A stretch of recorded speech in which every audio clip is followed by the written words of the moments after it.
अस्सलाम वालेकुम। I am miss Naureen. I am Urdu teacher from Al Rahim school. आज हम क्लास स्वयं का सबक नंबर 15 मोबाइल की कहानी मोबाइल की ज़ुबानी पढ़ेंगे। बच्चों, जैसा कि ये देखिए यहाँ से रीडिंग स्टार्ट हो रही है, तो मैं आज आपको यहाँ से पढ़ूंगी। मुझसे मिलिए, मैं हूँ मोबाइल फ़ोन, मैं टेलीफोन की जदीद शक्ल हूँ, जदीद में नई। शुरू में जो टेलीफोन बनाए गए वो तारों के ज़रिए से आपस में जुड़े होते थे। लोग इसी टेलीफोन की मदद से आपस में बातचीत करते थे।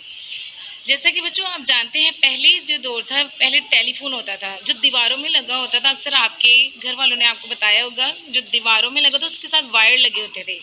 फिर साइंसदान ने मुझे इजाद किया, इनके मुझे बनाया, मेरा नाम मोबाइल फ़ोन रखा। मुझे मोबाइल इसलिए कहा जाता है क्योंकि मैं तारों से बिल्कुल आज़ाद हूँ। आप जहाँ चाहे मुझे अपने साथ ले जा सकते हैं।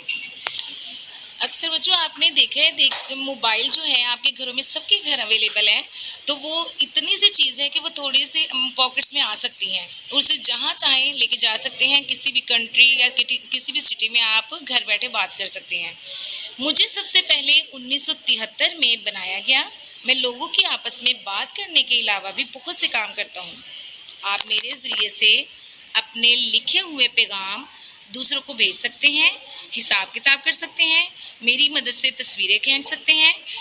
जैसे कि आपको पता है ना, ये देखिए हम व्हाट्सएप के ज़रिए, मोबाइल है सबके घरों में, नेट होते हैं, तो आप व्हाट्सएप के ज़रिए कोई भी पैगाम दूसरों तक भेज सकते हैं। हिसाब किताब आपको पता है, मोबाइल में कैलकुलेटर भी है, तो आप उसे हिसाब किताब कर सकते हैं। और आप किसी भी इवेंट वगैरह में कहीं पर भी जाएं, आप तस्वीरें खींच सकते हैं या उसमें गेम्स वगैरह से खेल सकते हैं। मैं तफरीह का ज़रिया भी हूँ। मेरी मदद से आप रेलगाड़ी, हवाई जहाज़ और बसों की टिकटें खरीद सकते हैं। इंटरनेट का इस्तेमाल करते हुए नई और हैरत अंगेज़ मालूमात हासिल कर सकते हैं। आप फारिग वक्त में मुझे तरह तरह की गेमें भी खेल सकते हैं। दोस्तों, मेरे बहुत से फ़ायदे तो हैं ही, लेकिन मुझे एहतियात से इस्तेमाल करना भी बहुत ज़रूरी है। बरकी इलात इनके बिजली के साजो सामान के पास जाते वक्त मुझे बंद रखें, यानी कि आपका मोबाइल अगर चार्ज पे लगा हुआ है तो उसे यूज़ ना करें, पहले उसे चार्जिंग से उतारें फिर उसका इस्तेमाल करें। कुछ लोग गाड़ी चलाते हुए भी मुझे इस्तेमाल करते हैं, जो बहुत बिल्कुल गलत है। इस तरह खतरनाक हादसे हो सकते हैं। तो बच्चों, आपने देखा होगा कि अक्सर ड्राइविंग करते हुए लोग कान से मोबाइल लगा कर रखते हैं, जिसकी वजह से एक्सीडेंट हो जाते हैं और नुकसान होता है। बात करते वक्त मुझे कान से दूर रखें ताकि आपकी सुनने की कुव्वत मुतासिर ना हो।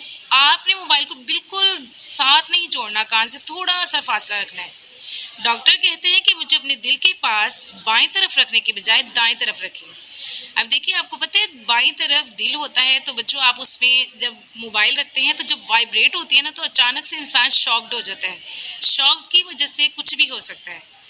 अगर आप मेरे इस्तेमाल में इन बातों का ख्याल रखेंगे तो आप बहुत से मसाइल से बच सकते हैं। तो बच्चों, आज मैंने आपको ये मोबाइल के बारे में बताया है कि मोबाइल और टेलीफोन में क्या फ़र्क है। टेलीफोन जो होता है वो तारों से जुड़े होते हैं, और जो मोबाइल है वो बगैर तारों के होता है। ठीक है, मैं उम्मीद करती हूँ कि आपको इस रीडिंग की समझ आ चुकी होगी। अब हम जाते हैं आगे क्वेश्चन की तरफ। स्टूडेंट्स, अब हम आते हैं सवालात की तरफ। मोबाइल फ़ोन और टेलीफोन में क्या फ़र्क है? जैसे कि बच्चों आपने रीडिंग में भी पढ़ा था कि मोबाइल फ़ोन तारों से बिल्कुल आज़ाद होते हैं, टेलीफोन तारों के साथ आपस में जुड़े होते हैं। सवाल नंबर 2 है, मोबाइल फ़ोन के कोई से 3 बुनियादी इस्तेमाल लिखें। जैसे कि आपने रीडिंग में पढ़ा था, तफरीह करना, हिसाब किताब करना और तस्वीर खींचना। सवाल नंबर 3, मोबाइल फ़ोन क्यों इजाद किया गया? जैसा कि आपने रीडिंग में ये भी पढ़ा था, लोगों से आपस में बात करने के लिए। अब हम पढ़ते हैं सवाल नंबर 4, मोबाइल फ़ोन इस्तेमाल करते हुए किन चीज़ों का ख्याल रखना चाहिए? इसका जवाब है, बरकी हालात बंद कर दें और कान से दूर रखें। जैसे कि आपने रीडिंग में पढ़ा था, आपको मैंने बताया था कि बच्चों, जब आप मोबाइल चार्जिंग पर लगा हो तो आपने उसको यूज़ नहीं करना और कान से थोड़ा सा दूर रखकर बात करनी है।